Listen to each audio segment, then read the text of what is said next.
In the early 1980s, when Zbigniew Brzezinski left his post as National Security Advisor under Jimmy Carter, he went back to Columbia University and taught as one of his first students.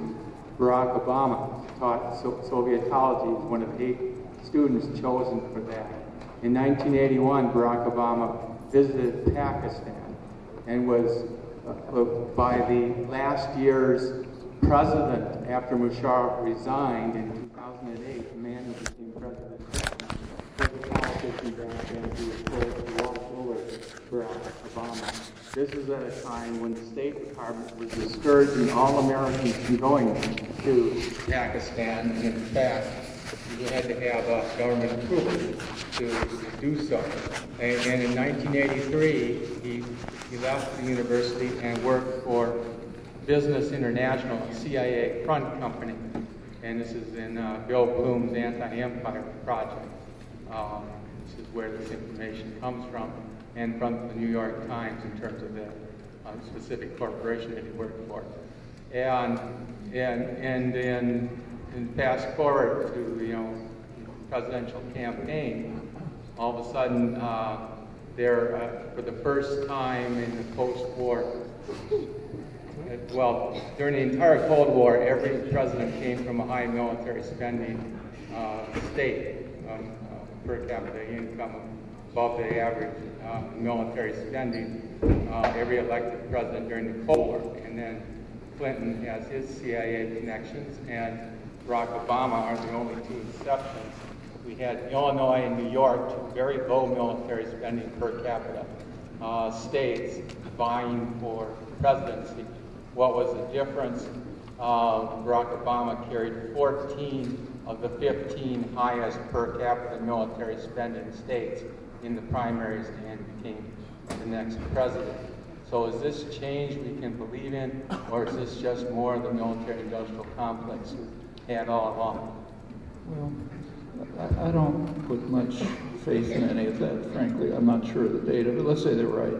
I really don't think it tells us much. If you want to know something about Obama's likely policies, don't look at military spending. Take a look at his financing.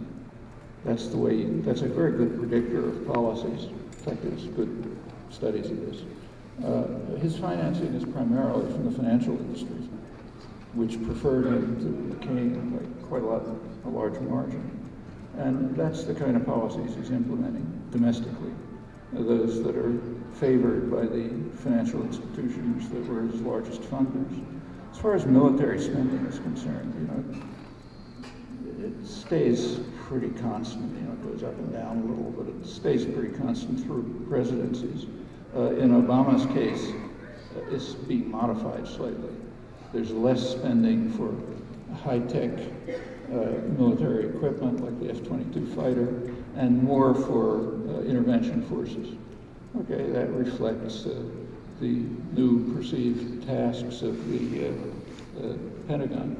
They're not expecting to fight a war against Russia, they're expecting to invade other countries. But I think that's almost independent of where the president comes from. Incidentally, the so-called military-industrial complex, that's a little misleading, the phrase, Eisenhower's phrase.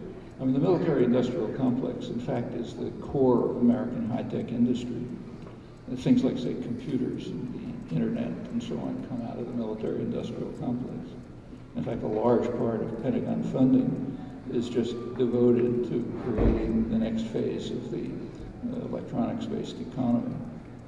So sure, every president is in favor of that, in favor of having the public pay the costs and take the risks of funding future profits. Dr. Chomsky, you dispelled several myths indoctrinated into the American culture tonight about the Middle East. A couple weeks ago, you shared with me some myths about the economy. Because these are so hard to detect until you've been exposed to the other side of it, could you briefly list some more of these myths indoctrinated into our culture so that we may broaden our horizons? Somebody translate the invitation. Let me try it again. Okay. Can you hear me now? Yeah, that's better. Okay.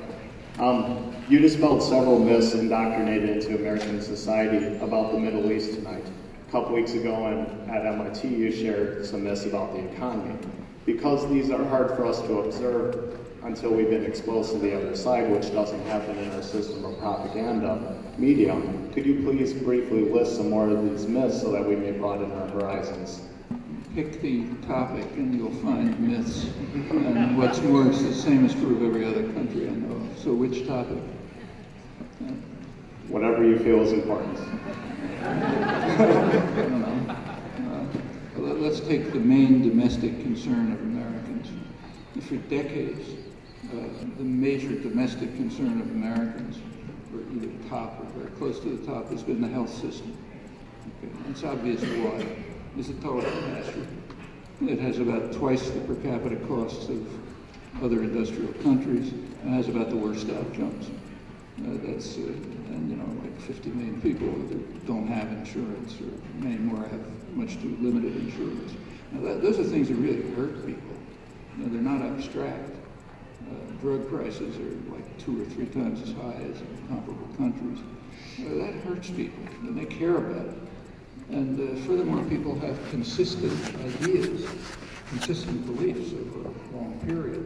And on this issue, they have very consistent beliefs.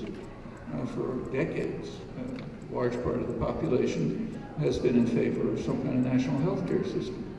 It's called here single payer, or it's called Canadian style. The reason it's called Canadian style is because people know that Canada exists. And it's not called Australian style, which is a better system, because who knows what they have in Australia. But it's just been overwhelming support for it. And it would almost certainly be much cheaper than the system we have now. In fact, if you take the socialized part of the system, Medicare, its administrative costs are like a fraction of the privatized system.